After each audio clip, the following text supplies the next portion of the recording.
Hello, everybody, and welcome to the celebration of the 23rd completion of our Daily Gratitude Tehillim Group. We say one psalm a day in gratitude to Hashem for all the blessings He gives us. Many people concentrate on what's wrong in their life, and that's about all they think about. But we try to get people to think about what's good in their life and how much Hashem does for us. And I am telling you, as someone who has an autoimmune disease, and the fact that every step I take, I am thanking God just that I can take a step, cut a vegetable, serve my family, cook in the kitchen. Like, there are so many blessings that we take for granted, and I love being able to share Tehillim with everybody across the world. And we're all part of a special movement of saying Tehillim in gratitude. And I am going to express gratitude now to Asicha Seminars, who found our speaker. Like, I never would have found Rabbi Steinmetz, and I'm like so excited to have a new rabbi in our orbit. So thank you, Asicha, who was one of our wonderful speakers. And Asicha asked Rabbi Steinmetz to speak for us. Rabbi Steinmetz is a fellow in the Wexner Kollel Elyon program, which is very exciting that he applied and got into this program at YU, where he is post-smicha, learning for 4 years. Rabbi Steinmetz gives shiurim in the 5 towns and Washington Heights. And he's the founder and director of Asicha Seminars, which we're going to ask him to tell us about. He's also a Magid Shiur for the OU's Chaver Smicha program, which my husband likes to enjoy. And he lives in Washington Heights with his wife and 3 children. So I'm going to turn it over to Rabbi Steinmetz. Please tell us about Asicha, and then go into your presentation that we're all very excited to hear. Sure. Thank you so much. So it's very nice to be here. A pleasure. And thank you also to Asicha Seminars for finding me. Appreciate it. Very excited to share Torah with you. And I guess I'll first, as requested, share a little bit about the Asicha Seminars program. Maybe better for Mrs. Savitt to talk about this as well, but you can talk to her offline about it. The Asicha program started last summer, so we're coming up almost a year. It was an alternative to what the situation was at hand, which was that people had been asking for shiur in person, but that was obviously not doable at the time, about a year ago. And they were asking for halacha shiurim, hilchos Shabbos. So we decided over the summer to offer a few shiurim, 10 weeks in hilchos Shabbos, hilchos bishul, cooking on Shabbos. And whoever would want to sign up was allowed to sign up. We had over 350 women register for the program without really any advertising. It seems that there was a void, and it was very welcomed. About 150 showed up to the first year, which was a very wonderful crowd. And Baruch Hashem, it's not 150 all 10 weeks, but it starts at 150. It usually doesn't drop all that much. And we are hopefully spreading more halacha to women across the world. Really, people take advantage of the program, whether they're in New York, LA, America, Israel, maybe people in England, and all over. Since then, it's expanded slightly. We have 2 shiurim as of last semester. We have 1 shiur. I'm still giving a shiur on hilchos Shabbos weekly for 10 weeks. And we added a shiur on Navi from Rabbi Rafal Stahl, who lives in Florida. And both are, Baruch Hashem, very well received as well. And this semester, we're adding yet a 3rd shiur. This semester begins next week, a week from tomorrow. So I should really, instead of being here, I should really be preparing my shiurim. But okay, they'll suffer a little bit on your account. And we're beginning in my shiur. We're going to be learning hilchos Shabbos more, Amir La'akum, how to talk about telling a non-Jew to perform prohibited acts for you on Shabbos. We'll hopefully be discussing that in depth for about 10 weeks, 9 or 10 weeks. And we have the regular Navi shiur for half a semester. And we also added a shiur on understanding tefillah, which I think is very relevant, I guess, to the people in this group, especially who focus on Psukei de Zimra, the beginning parts of tefillah, which are all from David HaMelech's Tehillim. The whole Psukei de Zimra that we start the davening with is from David HaMelech. And the Rabbi Isaac Rice, who's joining our crew of teachers, plans to give a 10-week semester on understanding the tefillah, specifically focusing on that beginning part of Psukei de Zimra from Tehillim. So we have options for learning across the board. It's definitely targeted towards people who have been through seminary, who have gone through a seminary in Israel and come back and want to continue that growth. But we have participants who range in age from, 19 to 95, I think we have. So we have, Baruch Hashem, a whole spread of different types of women who like to participate. We're happy to provide any information. If anyone wants, you can always email info@asichaseminars.com, or my personal email address will be on the slides shortly. Sure, you could ask a question. Do you have tapes of the Hilchos Shabbos cooking that people can see on YouTube or something? Yeah, so we have, good question. We have recordings. We send them out to people who are registered. Every shiur we'll send it out. If a person wants, a model, we don't have a website yet. We're working on a website. That's in the works. So it's sponsor based. The registration is free of charge as of now. So everything sort of moves a little slower because of that. I got to find the funds to do each thing, but we're building a website, and hopefully the recordings will go on there. And we can certainly send sample recordings. I guess, yeah, Mrs. Savick can send it as well, and you can certainly see what it's all about for sure. Okay, thank you. Of course. So I'm gonna share a screen again. Like I said, my personal email address will be on there, so you don't have to worry about that. If you didn't catch it, let's pull this up. Give me a thumbs up if you see my slideshow. Okay, great, awesome. So what we wanted to talk about today, this was the topic. The topic that was really requested of me was to talk about the source and meaning of song, of shira, in Judaism, in Yiddishkeit, in our religion. And I'm definitely staying on that theme. And we're talking about as you see the title, pulling on my heartstrings, thanking Hashem through song. And since obviously our group, as Tehillim Zuggers is the way they used to call people like us, by the way. Tehillim Zuggers. Zug in Yiddish means to say. So we're Tehillim sayers. We're all Tehillim sayers. Doesn't matter if you say one kapitel Tehillim a day. Doesn't matter if you say 10 chapters, 100 chapters a day. Some people say the whole Tehillim every day. We're all Tehillim Zuggers. We're all saying David HaMelech's words and trying to tap into the holiness and the spirit of the things that he's saying for us. So as we think about Tehillim, as we think about song that David HaMelech composed for us, it's worthwhile to discuss the source of song and the different types of song that exist in our religion, and try to reflect just for a few moments. It won't be won't be a challenging, involved, halachic shiur. It will be a chance for us to tap into a question of where song fits into our life and fits into our general service of God. So the first source that we really want to see together as a group is the source right here on the top of the page. And don't worry, I'll translate everything from Hebrew. It's just good to have the original sources up there. This is a pasuk in Mishlei in the third parak. Mishlei was authored not by David HaMelech, but by Shlomo HaMelech, David's son. David had a son, Shlomo, who composed Mishlei and Koheles, and Shir Hashirim. These are Megillas, some of them that we read, on Pesach and on Sukkot. Mishlei is a full book of interesting quotes, basically snippets of wisdom that Shlomo Melech shared with Klal Yisrael for eternity. So this pasuk reads, "Kabed es Hashem mehonecha." Kabed means like kavod, right? To honor. A person should honor. A person is charged. The imperative that a person should honor Hakadosh Baruch Hu, honor Hashem, honor God mehonecha with your masses of things, with your abundance. What does honecha mean exactly? With everything you own.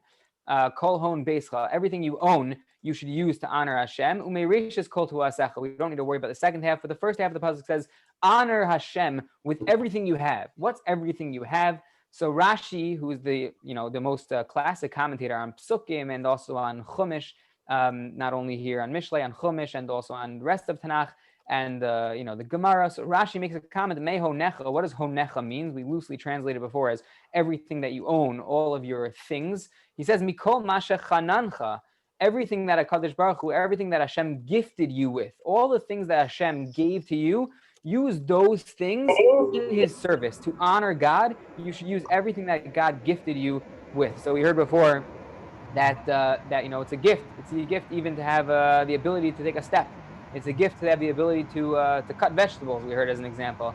All of these things are gifts from Hashem. He allows us to perform certain tasks. He allows us to amass certain wealth and certain things that we have in our possession. And because of that, we're supposed to use those items and those skills and those talents in order to greater show or offer greater honor to Hashem. Mikol masha chanancha, everything that Hashem gifted you with, you should use in honoring Him. Then Rashi says something very fascinating. You might miss it if you weren't paying attention. It's the next words, afilu mikol arev, even a sweet voice, meaning a person is charged with honoring Hashem, not only with his physical wealth, physical properties, but also with his kol arev. What does that mean? Kol arev, with a sweet voice. He should use his voice to provide honor, to offer honor to HaKadosh Baruch Hu, to Hashem. And in parentheses, there is al tekri mehonecha, a very interesting twist, ela megroncha. The pasuk says you should honor Hashem mehonecha, with your everything.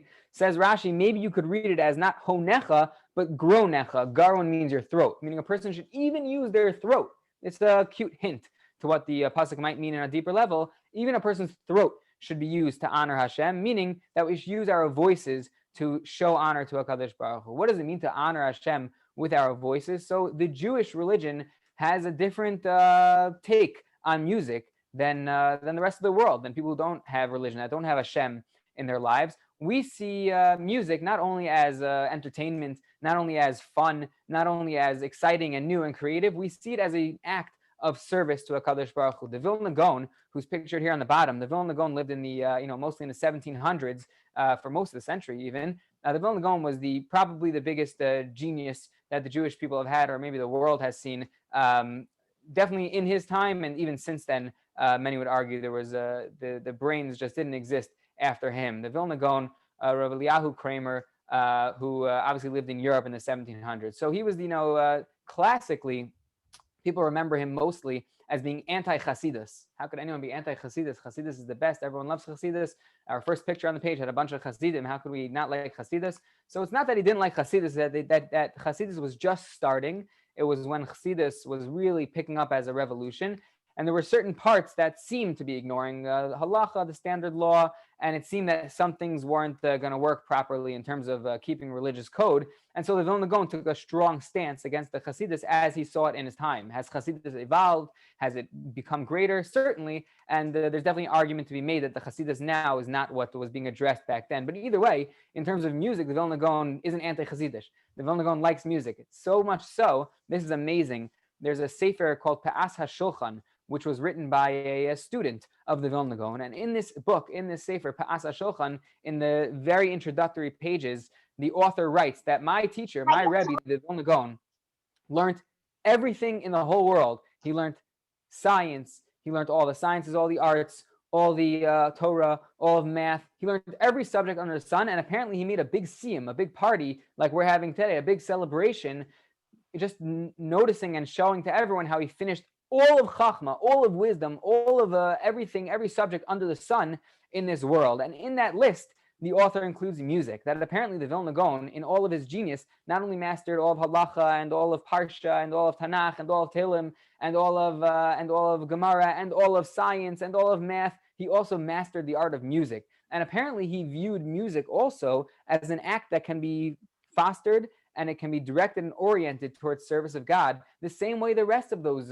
wisdoms can be used in the service of God. Music has that same capability. There's a story told that there was a certain musician who made a record. Back in the day, there were records, I don't remember records so well, I remember CDs, but he made a record of his new music that he had composed, a Jewish guy. And he went to a Rav in the town, and he said, I want a haskama. What's a haskama? A haskama is an approbation. At the beginning of every Jewish book, you'll find that the book, before it even starts, you open the pages and it says, this book is approved by the following big rabbis. Meaning every book, you want to get a haskama. You want to get an approbation where people say, we read the contents here and it looks like a great book and everyone should read it. That's what you usually get for a sefer. So this musician, he composed some new music. He made a new record and he went to his rabbi and he said, can you write a haskama? Can you write an approbation to my record? The guy said, usually we don't write haskamas. We don't write approbations for music. We write it for Torah, for Svarim. And the guy's answer was, yeah, but I have 5 daughters to marry off. If I get an approbation from you, it'll help a lot. So he wrote an approbation for his record. But even though it's a cute ending to the story, that the guy was really worried about getting, the pen of the gadol to help him get shidduchim for his kids. But really, there's something deep there too, because the person thought at first that this is a religious object also. This is a religious service also. Music, song is something that I'm channeling from my depths and offering to HaKadosh Baruch Hu, to Hashem. I would want the rabbi to say this is good stuff. I would want the rabbi to say this is approved. This has the stamp of approval, so to speak. And I would want to use that to show that this is really a worthwhile endeavor in terms of as far as music goes. So that's what Yiddishkeit often views music as. The classic form of music, we just passed it on the previous holiday of Pesach, a lot of times. One classic form of music, of song, of shira that we experience in halacha, in Judaism in general, is Hallel. The idea of saying Hallel. Hallel, again, is made up completely of David HaMelech's words. David HaMelech, the author of Tehillim, we use his Tehillim and incorporate them in certain order and in certain types of paragraphs that he wrote, and use them in shira, in song, to Hashem. On the holidays, when something wonderful has happened in our history, we thank Hashem by not only saying Hallel, but in most communities, we sing Hallel in shul. And we actually use tunes to make it more beautiful and more lively and more exciting. Hallel is that beautiful type of song. Now, let me ask you a question. The question that I was asked to speak about today for shiur, like I said before, was the source of song in Judaism. Where's the source for the idea of singing? So what's the source of Hallel? And when I ask you that, I don't even need a technical specific source. I'll ask you a more basic question. Is Hallel a biblical command? Is Hallel a derabanan, a rabbinic command? Is it a minhag, just a custom that developed over time? What status does halacha of Hallel, the saying Hallel, what status, what level of chiyuv, of obligation, does it hold? Now, you don't have to answer. The Rishonim, the medieval authorities that comment on the Gemara and other things, they already answered in depth. And they spoke about this for a lot of years, a lot of times, and they came up with any answer that would have been called out just now would have been correct. They came up with all sorts of answers. Some people said it's daraisa, it's a biblical command. Some people said it's derabanan, it's a rabbinic command. Some people said it's a halacha l'Moshe miSinai, meaning there's no source, but we received the tradition all the way back from my Rebbe to his Rebbe to his Rebbe to his Rebbe, all the way back to Moshe Rabbeinu at Har Sinai. We know that there's a mitzvah of Hallel. Everyone had a different answer to this question.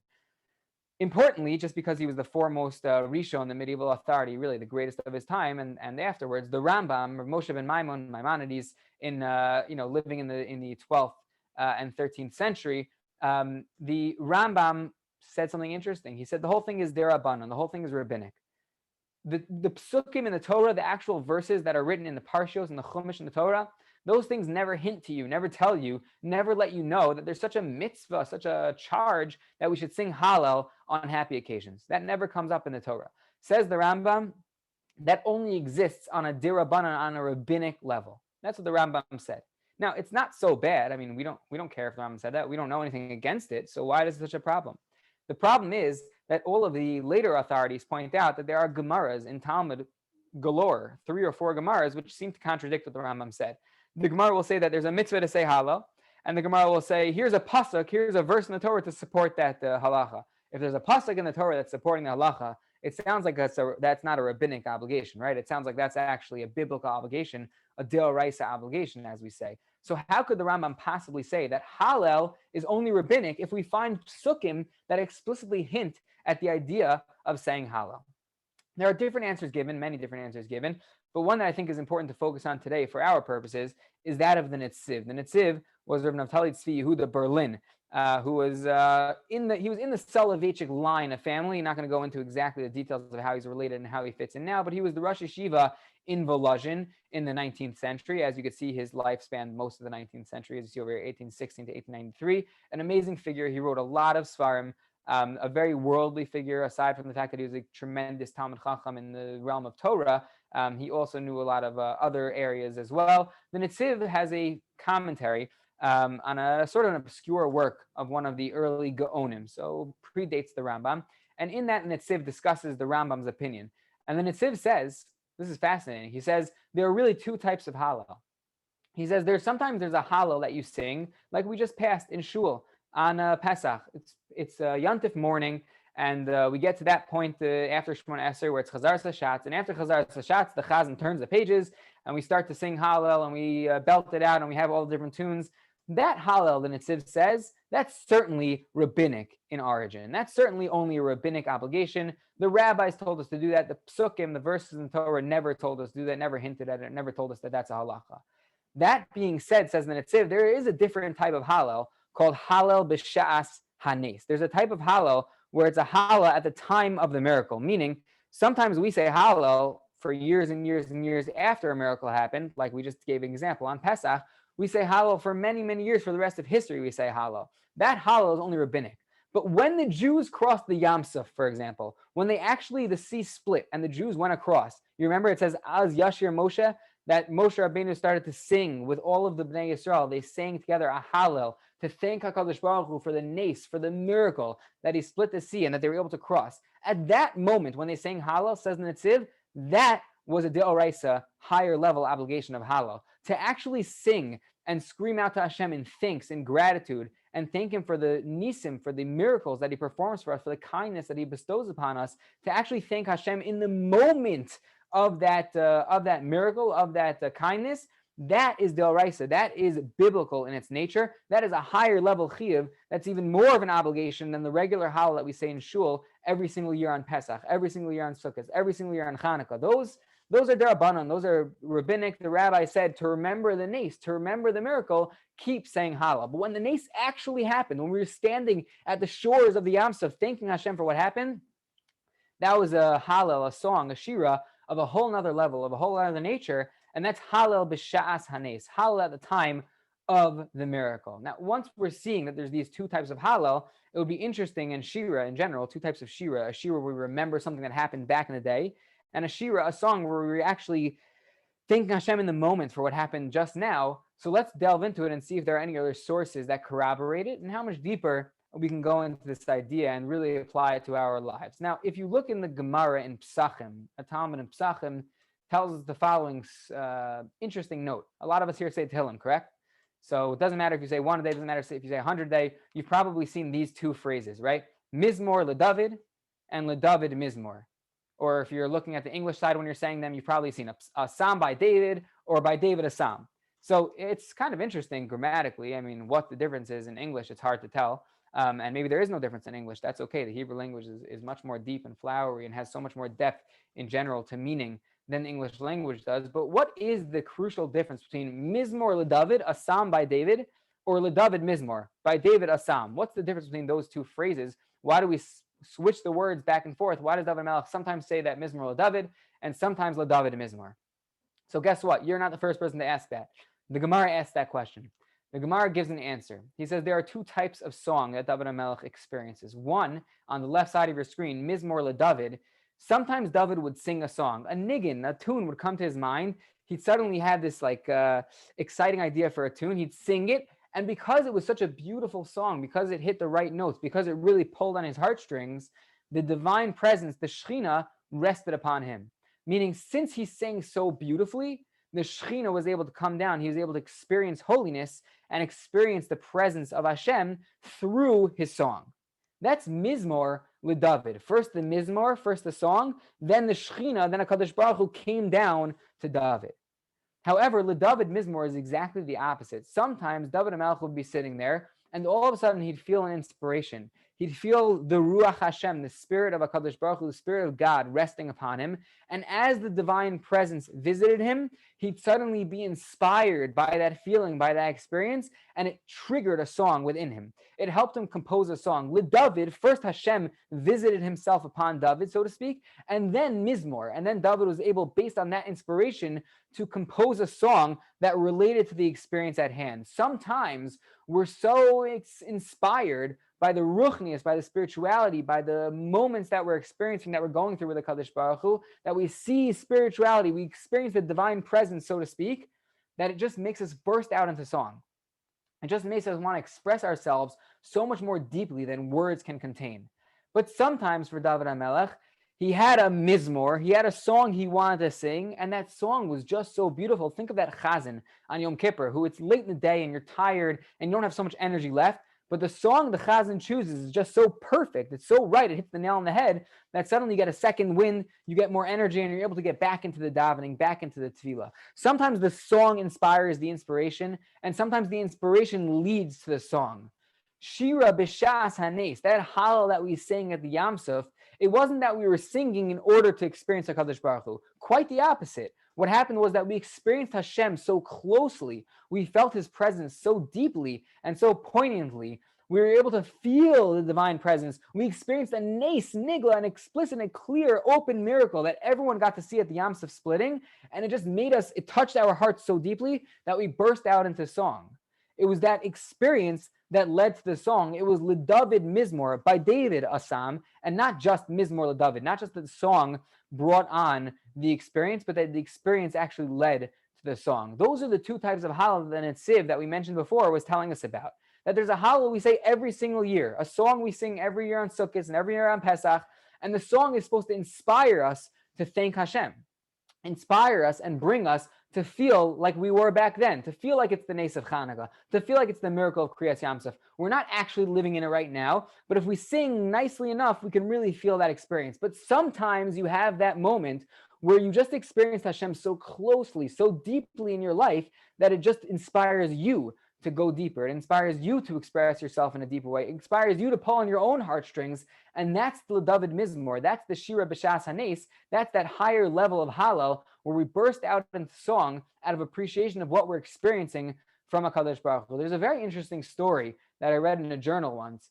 The Steipler Gaon, pictured over here, of Yisrael Yaakov Kanievsky. Rav Chaim Kanievsky lives in Bnei Brak now. This was his father. The Steipler Gaon is how he was called. So the Steipler Gaon lived in an apartment for some time, and his next door neighbor shared a wall with him. And the neighbor said that on the weekday when the Steipler was learning, he would listen in and he would hear through the wall. They had thin walls. I think this is inappropriate, but okay, the guy was doing it. He lived next to the Steipler. It's expected that you're trying to listen to what he's doing. So he would learn on during the weekday, and he would learn Torah. And as he would learn in a tune. He would sing a niggin, so to speak, right? He would go along as he was learning to a beautiful tune. And the guy said it was very inspiring, very beautiful. And then he noticed something interesting. Monday, Tuesday, Wednesday, Thursday, same tune. Friday, the same tune. And then he'd listen in on Saturday on Shabbos, and the Steipler was singing his Gemara. He was singing his tune while he was learning, but it sounded different. It was a different tune. It was a different niggin that he was learning to. And he asked Rav Chaim Kanievsky, what was that about? And Rav Chaim Kanievsky said, absolutely. My father's tune when he learned was beautiful during the week, but it was different on Shabbos. It was a different tune that he would sing. But don't think for a second that the Steipler Gaon sat down and composed a new tune. He didn't write a new song for Shabbos that he was going to sing on Shabbos. He didn't write any song.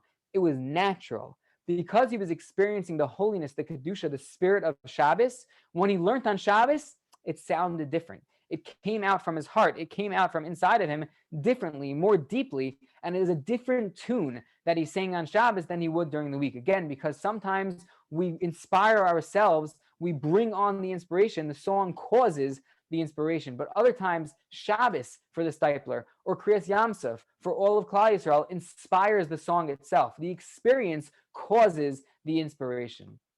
There's a very, very interesting Dvar Torah that I cannot tell you for the life of me who said it. I simply can't remember, but it's still worthwhile to repeat here. This is a picture on the right side of your screen of the Shira, of the classic song that's found in the Torah, Az Yashir Moshe, the song that we've been referencing the whole time, that we sang after Kriyas Yamsuf, after the Yamsuf split, and the Jewish people crossed. We just read it on the last day of Pesach, so the seventh day of Pesach. So the Shira Hayam, the song of the sea. Now this is interesting. Every song in the Torah, you'll notice if you look at this picture, is written differently than most of the psukim in the Torah. Most of the verses in the Torah are written in a straight line like regular sentences, and then the next line, and then the next line, and the next line.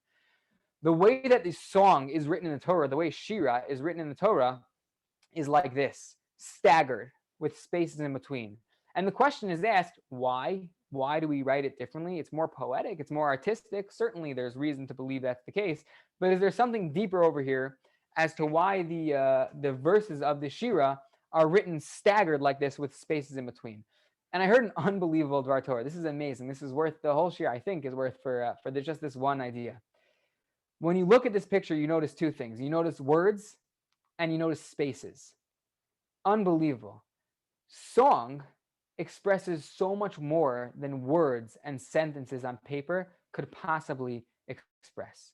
Words can't contain the feelings of a person who was just freed from Egypt, crossed a split sea that HaKadosh Baruch Hu split for him, and now he's standing on the other side watching his enemies drown. Words, just simply writing a paragraph, Dear Hashem, thank you so much for what you did. That was really awesome.